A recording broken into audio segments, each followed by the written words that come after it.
करवट बदल रही है। अब स्थिति भाजपा की वो नहीं है जो पहले सेंटीमेंट था। विपक्ष भी यहाँ मजबूत स्थिति में है।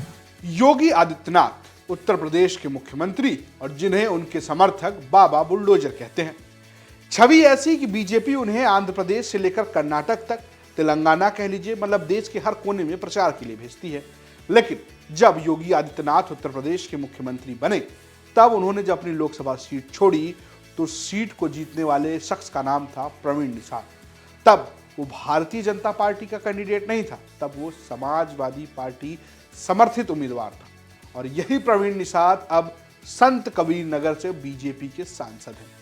क्या होगा प्रवीण निषाद का इस लोकसभा चुनाव में, आज हम आपको यही बताने जा रहे हैं। यानी कि कौन जीतेगा यूपी में, आज हम बात करेंगे संत कबीर नगर लोकसभा सीट की, जहां से सांसद हैं प्रवीण निषाद। इनकी एक और पहचान है कि ये बीजेपी की सहयोगी पार्टी निषाद पार्टी के नेता डॉक्टर संजय निषाद के बेटे भी हैं।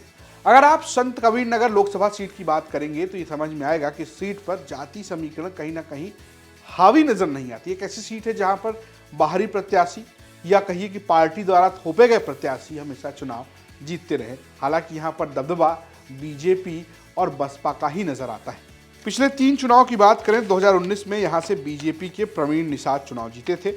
इसके अलावा 2014 में शरद त्रिपाठी बीजेपी से चुनाव जीते थे। 2009 में कुशल तिवारी बसपा से चुनाव जीते थे। और स्थिति यह थी कि जब कुशल तिवारी चुनाव जीते थे तब शरद तिवारी नंबर 2 के प्रत्याशी थे, और जब शरद तिवारी चुनाव जीते तब कुशल तिवारी नंबर 2 के प्रत्याशी थे। इस सीट पर ब्राह्मण या निषाद प्रत्याशी के जीतने का एक समीकरण है। दरअसल यहाँ पर अगर आप देखेंगे तो ये दलित बाहुल्य सीट है। मुसलमान और यादव अच्छी खासी संख्या में है, लेकिन यहाँ पर जब दलित मुसलमान गठबंधन बनता है तो बसपा का प्रत्याशी जीत जाता है। दलित मुस्लिम गठबंधन में समाजवादी पार्टी का प्रत्याशी जीत जाता है।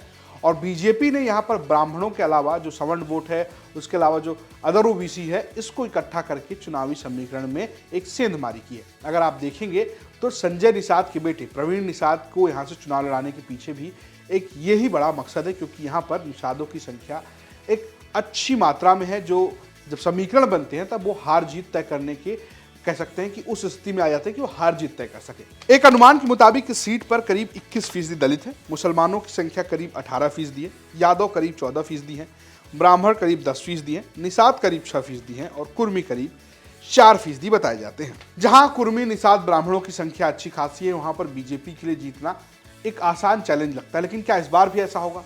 तो स्थानीय पत्रकार कहते हैं ये मुश्किल लगता है, क्योंकि एक तो संजय निषाद के बेटे प्रवीण निषाद को लेकर यहाँ थोड़ी सी नाराजगी है, और साथ ही साथ जो समीकरण है वो बीजेपी के पक्ष में है, लेकिन यहाँ पर सपा जो है वो भी मजबूत नजर आती है। सुनिए क्या कह रहे हैं स्थानीय पत्रकार। ये कब फील्ड में रहते हैं, कब कहाँ रहते हैं, कुछ पता नहीं चलता। जनता से का कोई कांटेक्ट नहीं रह गया, जमीनी नहीं रह गए।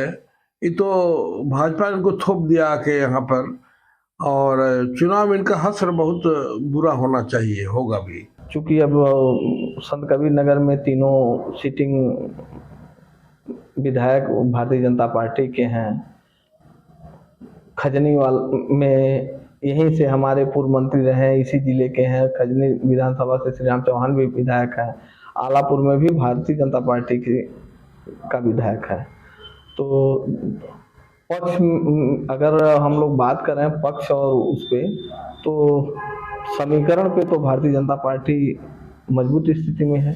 तो स्थानीय पत्रकारों की माने तो नाराजगी है, लेकिन अभी इस पूरे चुनाव में बीजेपी आगे दिख रही है। हालांकि अभी कौन प्रत्याशी होगा, क्या 2024 के चुनाव में वापस से संजय निषाद की कोटे में सीट जाएगी या कोई दूसरी सीट मिलेगी, ये बड़ा सवाल है।